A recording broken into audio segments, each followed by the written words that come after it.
Welcome to ట్రూ9 news. మహిళల్లో ఉన్న అభద్రత భావాన్ని పోగొట్టేలా ప్రత్యేక చర్యలు చేపడుతున్నామని, మహిళలకు రక్షణ, సామాజిక భద్రత కల్పించేలా మా ప్రభుత్వం కృషి చేస్తోందని మంత్రి సీతక్క అన్నారు. శిక్షణ ఏకకాలంలో అమలైతేనే క్రైమ్ రేటు తగ్గుతుందని, మహిళల మీద దాడులు జరిగితే సత్వర న్యాయం జరిగేలా చర్యలు తీసుకుంటామని, అమ్మాయిలను, మహిళలను గౌరవించేలా ప్రజల్లో అవగాహన పెంచుతామన్నారు. మహిళలపై హింస పెరగడానికి డ్రగ్స్, గంజాయి కూడా కారణమవుతున్నాయని, వాటి కట్టడి కోసం ఇప్పటికే ప్రభుత్వం ఎన్నో చర్యలు చేపట్టిందన్నారు. మత్తు బానిసలపై నిఘా పెంచుతామని, ఆసుపత్రిలో పనిచేసే డాక్టర్లు కూడా అభద్రతా భావంలో ఉండడం బాధాకరమని, మహిళా డాక్టర్లకు భరోసా కల్పించాల్సిన బాధ్యత ప్రభుత్వానిపై ఉందన్నారు.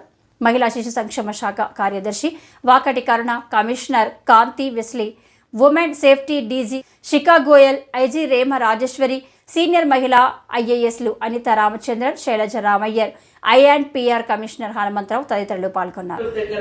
ఎక్కడ మూవ్మెంట్ అంటే మూవింగ్ ఉంటదో అంటే ఉమెన్ యొక్క అంటే ఎంత ఉంటారు, ఎక్కడికి వెళ్ళినా చూడంగానే అరే ఇది ఉమెన్ సేఫ్టీ కోసం ఇది ఈ డయల్ నెంబర్ 100 లేదా 818-181 ఇట్లా ఉన్నాయి అనేది.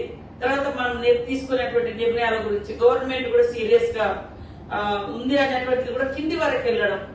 ఒక తప్పు చేయాలి ఒకటి ఎట్లుందంటే ఇంట్లో కూడా మనము సేఫ్టీగా ఉంటున్నాం అనే భరోసా లేకుండా పోతుంది. ఆ మైండ్ సెట్ అట్లా అలవాటు అయిపోయింది. ఈ సెల్స్ చూడడము, బ్యాడ్ వీడియోస్ చూడడము, వాడు ఎంత దుర్మార్గుడు అంటే బిడ్డను ఆ వీడియో చూసి చూసి ఊర్లో ఇది సాధ్యమైతే లేదు, వాడికి ఇష్టం ఉన్నట్టు లైఫ్ అని 4-5 రోజుల ముందు ఇక్కడికి వచ్చి హైదరాబాద్ కు ఆ 4-5 రోజుల కూతురు బయట తీసుకుపోయి ఎట్లీస్ట్ చంపేసింది. దాని కారణమే వాడు రోజు వీడియోలు చూస్తాడు.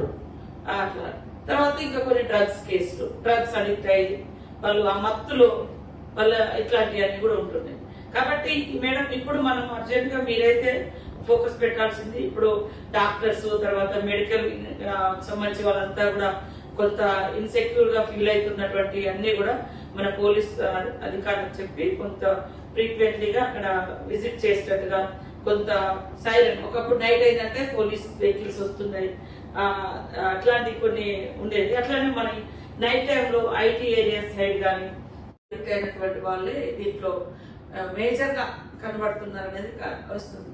అంటే దాని వెనుక మూలాలను కూడా మనం వెతికి మనము డిస్కస్ చేసుకోవాల్సిన అవసరం. ఇది లాంగ్ టర్మ్ లో మనం ఇంకా కొంత టైం తీసుకొని ఇట్లాంటి 1-2 మీటింగ్ కూడా పెట్టుకుందాం. ఇప్పుడు ప్రజెంట్ సిచ్యువేషన్ ఏంటంటే మనం ఇమీడియట్లీ ఈ మీటింగ్ పెట్టుకోవడానికి రాష్ట్రంలో, దేశంలో ముఖ్యంగా డాక్టర్స్ మాకు సేఫ్టీ కావాలి, సేఫ్టీ లేదు అనేటువంటి ఒక అభద్రతా భావంలో వాళ్ళు ఈరోజు పెద్ద ఎత్తున దిస్ ఈజ్ 7th డే అనుకుంటా, ఈ రోజు వరకు వాళ్ళు పెద్ద ఎత్తున ధర్నాలు, దీక్షలు, తర్వాత ట్రీట్మెంట్ కూడా వెళ్లకుండా ఓపీలు కూడా బైకట్ చేసి మరి వచ్చారు. కాబట్టి వాళ్ళకు మనం కూర్చొని కొన్ని ప్రికాషన్స్ తీసుకోవడం ద్వారా ఒక గుడ్ మెసేజ్, ఒక భరోసాను కూడా మనం ఇక్కడ నుంచి ఇవ్వాల్సిన అవసరం ఉంది. దానికోసం తక్షణంగా మనం ఎట్లాంటి తీసుకుంటే బాగుంటుంది, ఎలాంటి ప్రికాషన్స్ తీసుకుంటే సేఫ్టీకి సంబంధించి, ఉమెన్ సేఫ్టీకి సంబంధించి ఇప్పుడు మనం ఇంకా పూర్తి స్థాయిలో నిర్ణయాలు తీసుకునేంత వరకు ఇలాంటి మనం చేయగలిగేది మన సిఐలకు, ఎస్ఐలకు, లొకేషన్ ఏసీపీలకు, ఎస్పీలకు అట్లాంటివన్నీ కూడా మీరు కొద్దిగా మనం అనుకున్న కొన్ని గైడ్లైన్స్ ఇచ్చేసి వాళ్ళ స్థాయిలో వాళ్ళు చేసుకుంటూ డాక్టర్స్ కూడా సేఫ్టీ ఉంటుంది, మరి మెడికల్ డిపార్ట్మెంట్ వారికి కూడా సేఫ్టీగా ఉంది ఇక్కడ అని వాళ్ళకి భరోసా ఇస్తూ వాళ్ళకి నిజంగా వాళ్ళు ఉండేటువంటి ప్రదేశాల్లో కూడా వెళ్ళి త్రూ వాళ్ళ డాక్టర్స్ కానీ లేకుంటే హాస్పిటల్ హెడ్స్ తో కానీ ఆ రూమ్లను కూడా ఒకసారి చూడమని చెప్పండి మేడం. ఎట్లెట్లున్నాయి, ఏమేమి ఉంది, వాళ్ళు ఉండే నైట్ ఆఫ్ చేసే రూమ్స్ ద్వారా కూడా మనం ఒక సపోర్ట్ తీసుకొని ఆల్ డిపార్ట్మెంట్స్ కు ఒక జీవో లాగా, గైడ్ లైన్స్ లాగా వెళ్ళేటట్టుగా. అంటే ఇప్పుడు ఇందాక మేము కూర్చున్నప్పుడు ఇప్పుడు చాలా మంది పెద్ద పెద్ద హాస్పిటల్లో అవుట్ సోర్సింగ్ ఉద్యోగులు ఉన్నారు.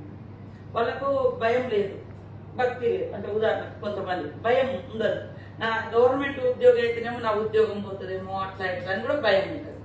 కానీ అవుట్ సోర్సింగ్ లలో ఎవరు ఎక్కడి నుంచి వస్తున్నారు, ఎక్కడి నుంచి ఎవరెవరు వివిధ రాష్ట్రాల వాళ్ళు కూడా వర్కర్స్ గా పనిచేస్తున్నారు. సో వాళ్ళు ఎలాంటి యాక్టివిటీస్ చేసి ఎక్కడికి వెళ్ళిపోతారో, ఎక్కడ తప్పించుకుంటారో కూడా తెలియదు. అంతకుముందు దొమ్మాయిగూడలో ఒకడు బయట నుంచి, బీహార్ నుంచి ఎక్కడి నుంచి వచ్చి వాడు కూడా ఇట్లా డ్రగ్స్ అడిక్ట్ 3 years అమ్మాయి 2 years బ్యాక్ 2-3 years బ్యాక్ దుమ్మాయిలో 3 ఏళ్ళ అమ్మాయి బయటకు వచ్చింది ఇంటికి ఆడుకుంటాను, వాడు తీసుకెళ్ళి రేపు చేసేసాడు.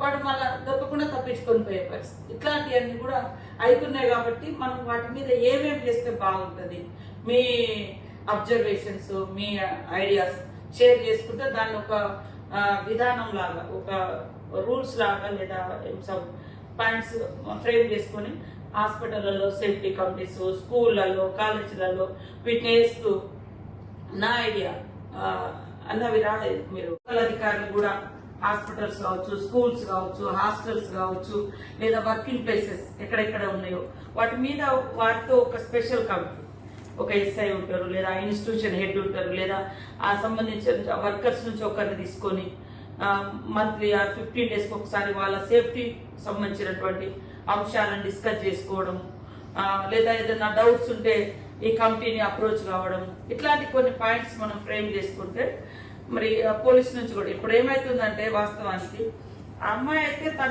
తన ఇంట్లో ఉన్నట్టుగానే ఫీల్ అవుతాం. హాస్పిటల్ అన్నా కూడా నార్మల్ స్పీచర్ ఫోన్ కూడా ఉంటే ఏ లాగా ఉంటాయి. Only you dial 100 and then press 8 IVRs to 8 వస్తుంది. చెప్పారు ఫస్ట్.